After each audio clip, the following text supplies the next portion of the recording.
The storm raged with a relentless fury, turning the quaint riverside town into a churning maze of water and debris. The sky hung low, heavy with rain, as rescue boats zigzagged through flooded streets where only treetops and power lines hinted at the landscape below. Sarah Coleman, a seasoned rescue worker with the local animal shelter, gripped the edge of her small boat, her knuckles white against the rusted metal. Her eyes, sharp and unwavering, swept over the murky waters, searching for any sign of life. "Over there!" a fellow rescuer shouted over the roar of the flood. Sarah's head snapped to the right. Amid the rushing current, a patch of gold shimmered and vanished behind the debris. She yanked the engine cord, and the boat lurched forward, slicing through the water. As they drew closer, the shape solidified, a dog, half submerged, clinging to a piece of shattered wood. Sarah didn't hesitate. She plunged into the water, the icy cold biting through her wet suit. Her movements were measured, powerful, as she fought against the current.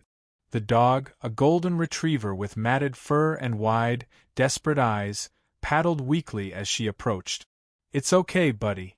I've got you," she murmured, her voice calm despite the chaos. The dog's body went rigid, but it did not fight her as she slipped an arm around its soaked torso. With a grunt of effort, Sarah kicked back toward the boat, the world around her a cold blur of rain and dark water. Strong hands hauled them both up, and as she collapsed on the deck, the dog lay motionless beside her, its chest heaving with shallow breaths. The others moved on quickly, their boat needed elsewhere.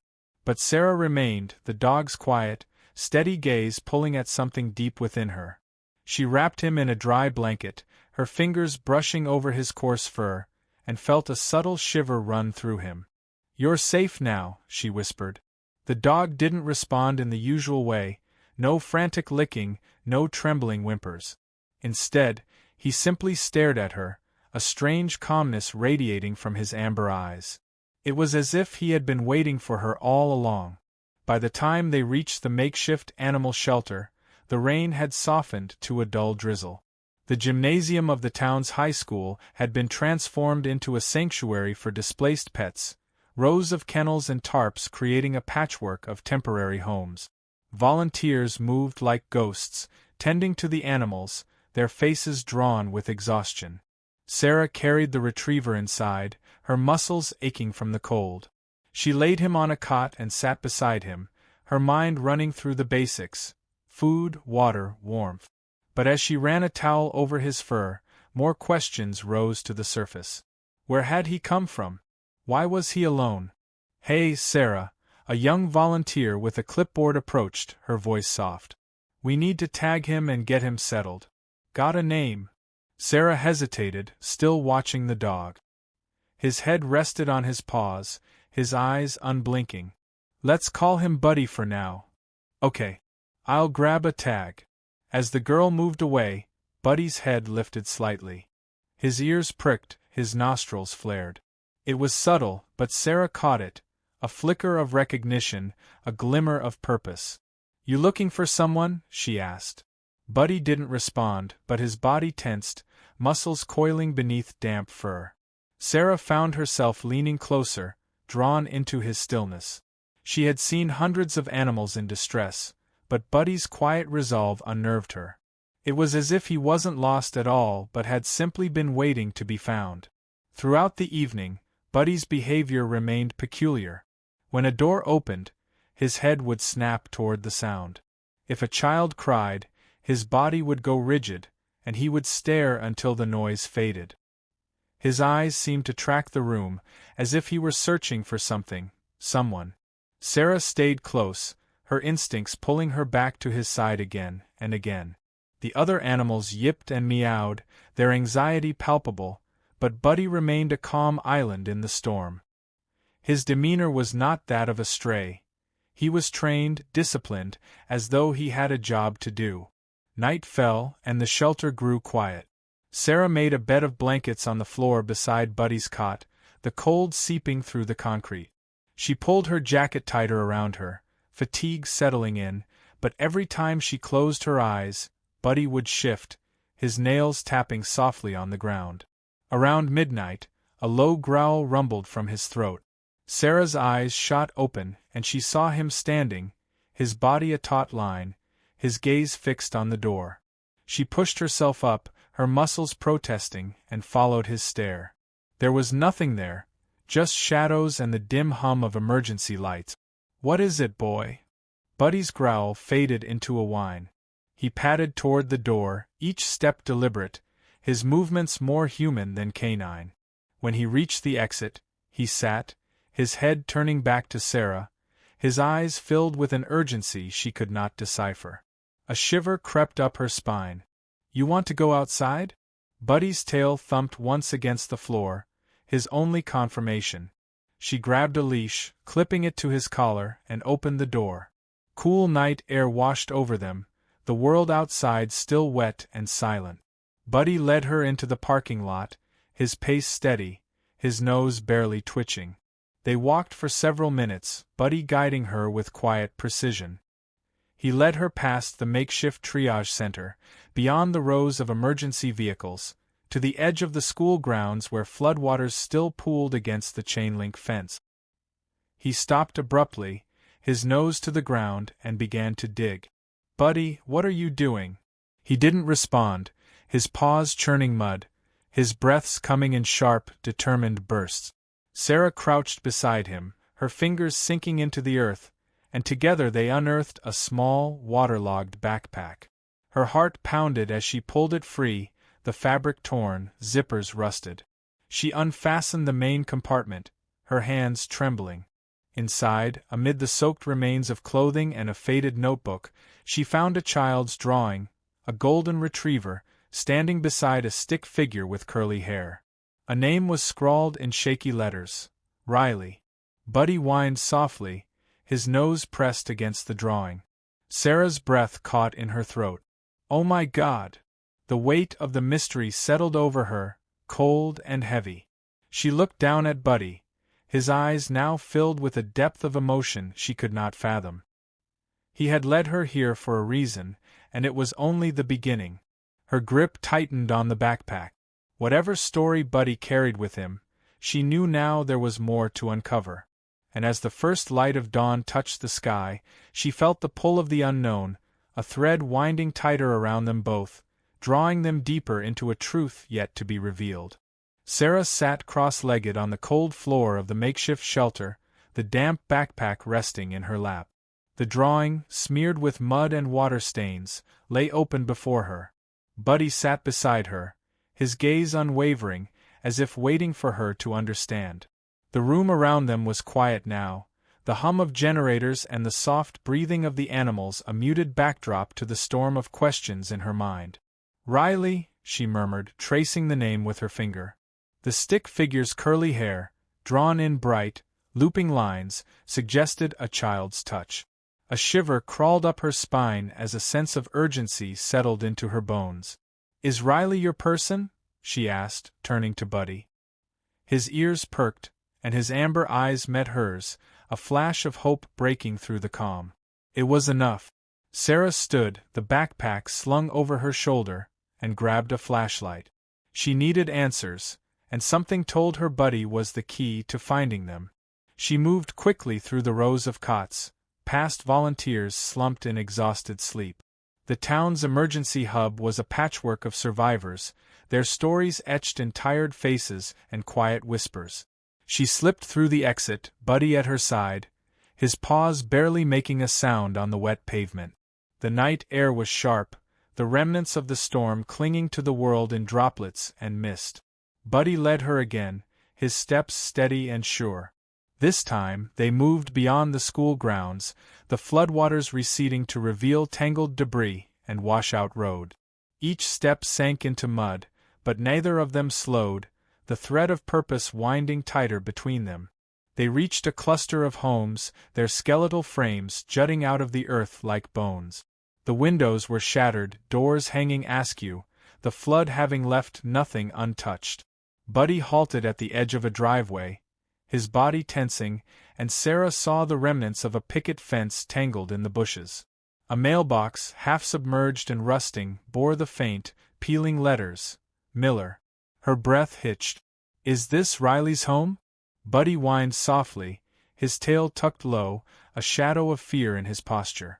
Sarah's chest tightened as she pushed forward, the flashlight cutting through the gloom.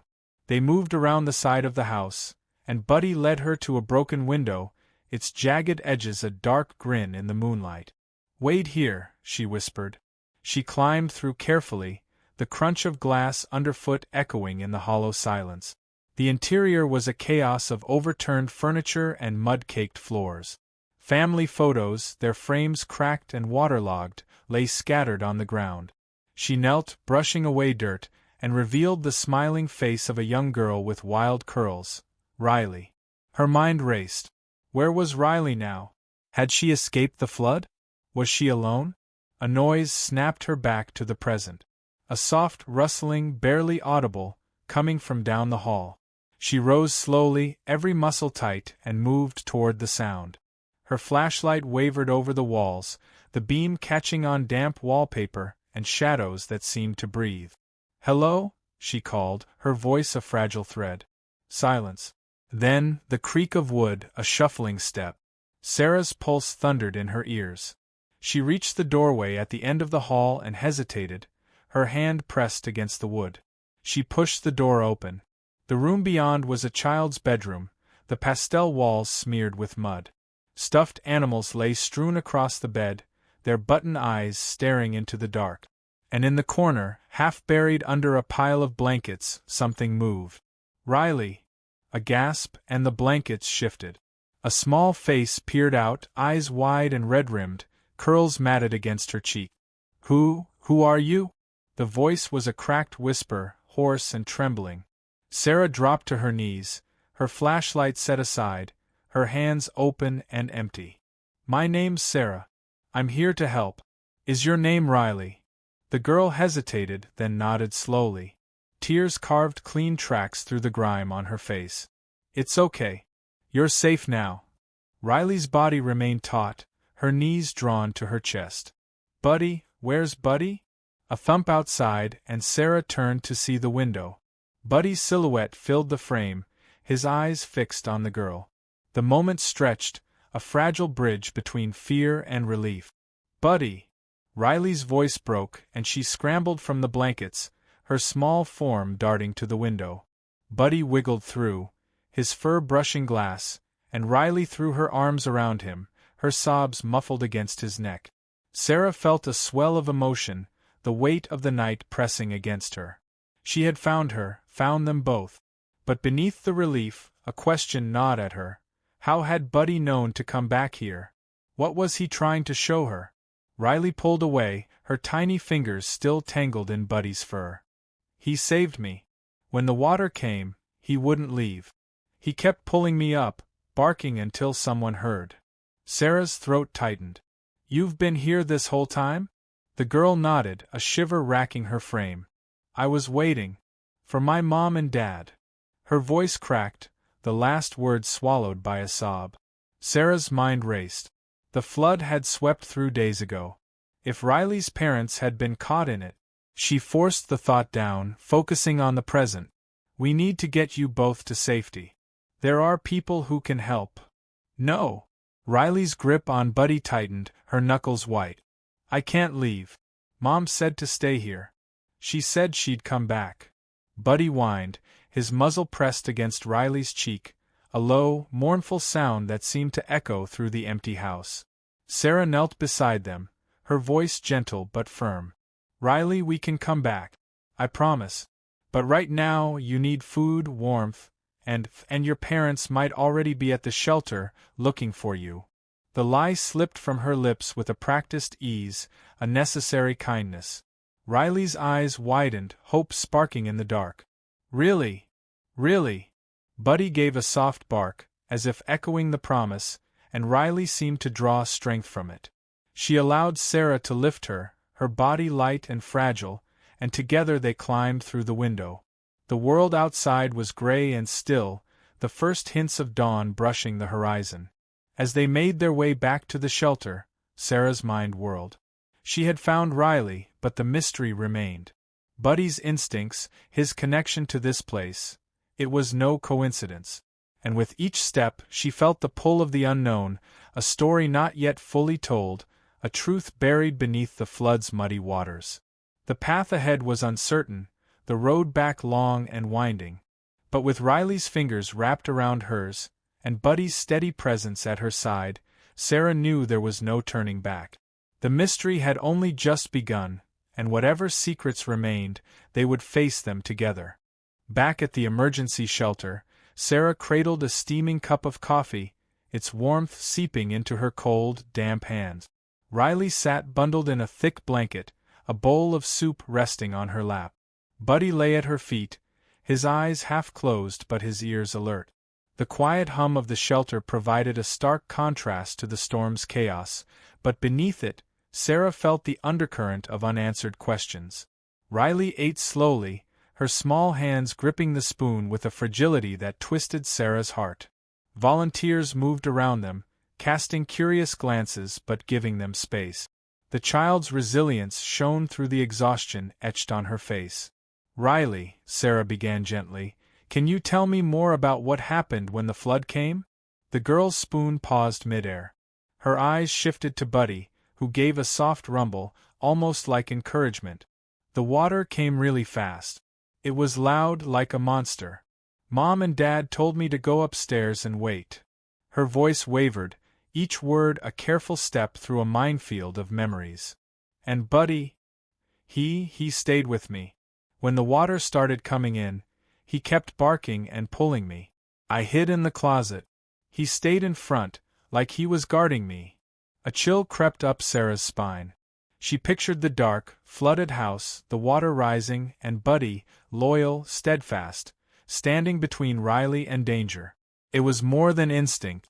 It felt purposeful, deliberate. "Did your parents say anything else? About where they were going?" Riley's brow knitted, her fingers curling into the blanket. "Mom said to wait for help. She said they'd go find something. She promised they'd be back." Her voice dropped to a whisper, the weight of broken promises hanging in the air. Sarah reached out, brushing a strand of hair from Riley's face. "We're going to find them. I promise."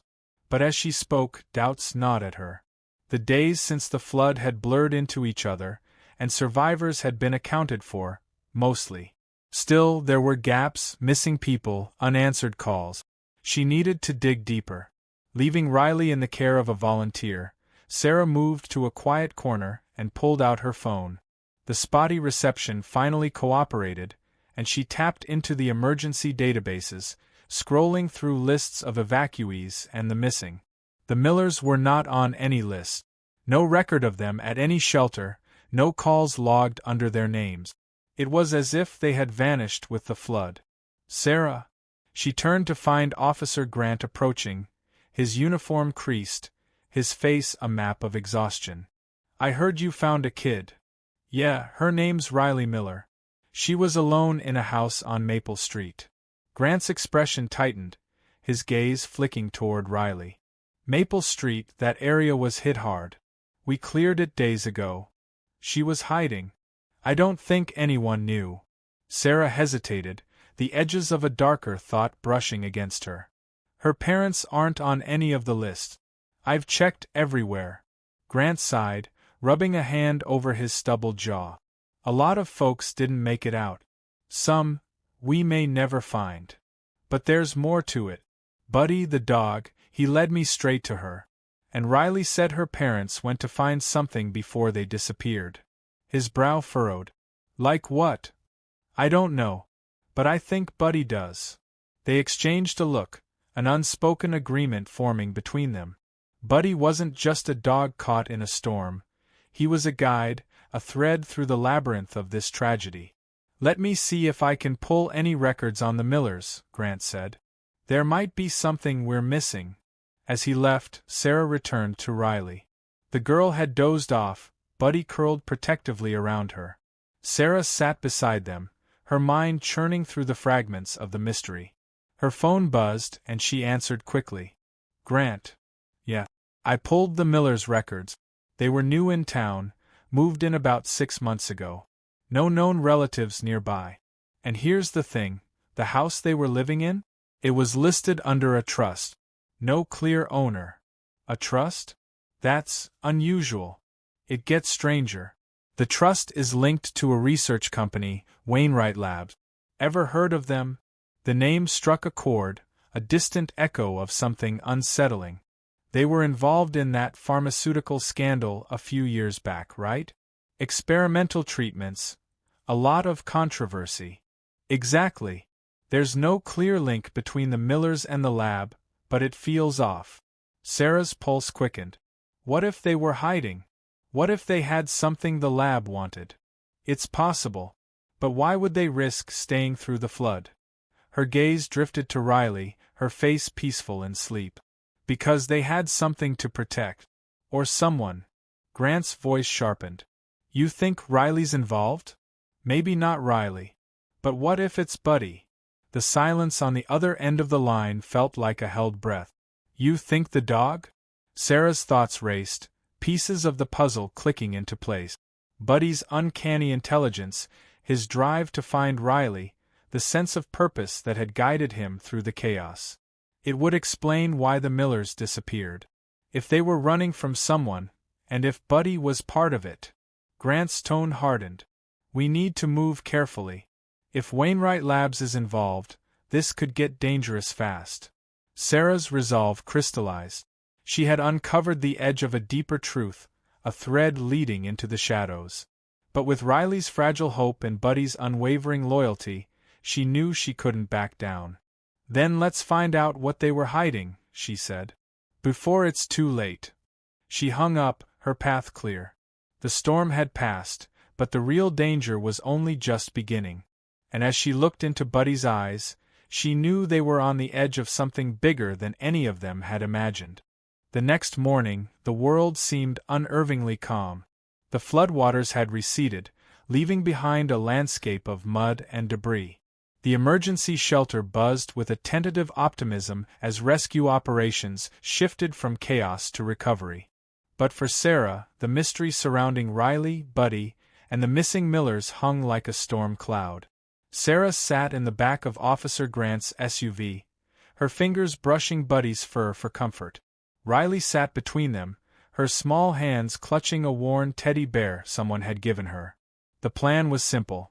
Return to the Miller home, search for clues, and connect the dots before it was too late. As they turned onto Maple Street, the once idyllic neighborhood lay in ruin. Houses sagged under the weight of water damage, windows shattered, and furniture lay strewn across lawns. The Miller house sat at the end of the road, its blue paint peeling, the front door still ajar from Sarah's earlier visit. Grant stepped out first, his posture cautious. "Stay close," he whispered, his hand resting on his holstered weapon. Sarah nodded, holding Riley's hand tightly as they approached. Buddy moved ahead, his demeanor shifting. His nose twitched, his body taut with a sense of purpose. He led them inside, past the damp carpet and the overturned furniture, straight to the closet where Riley had hidden. "What are we looking for?" Grant asked, his voice low. "Anything that might explain why they left and why they never came back," Sarah replied. They spread out, sifting through the wreckage. Sarah found a laptop, its screen cracked but still functional. She booted it up, the device stuttering to life. A password prompt appeared, and Riley shuffled over, typing with hesitant fingers.